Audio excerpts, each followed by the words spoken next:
yani Mwamnyeto yeye uwaga yeye kwenye mechi ya shiriki. Anaonekana kwenye makombe tu. Yani kwenye makombe tu na kupokea medali. Yeye ndo anakuwa kapteni. Huyo hapo umemwona? Analisubiria kama kawaida yake. Yani yeye ni makombe tu anasubiria. Anaenda anaokota kombe lake, anapewa Mwamnyeto. Karia. Hebu njoo nikukabidhi Mwamnyeto. Na babake Karia huyo.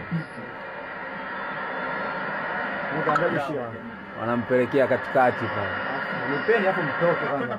Makenya muhusiki. Picha kwanza anakabidhiwa, alafu anaiweka kama kawaida. Kawaida yake anasoma dua. Aya, kapteni huyo hapo. Maana yeye Mwamnyeto yeye kapteni wa makombe. Azimi wala nini Mwamnyeto?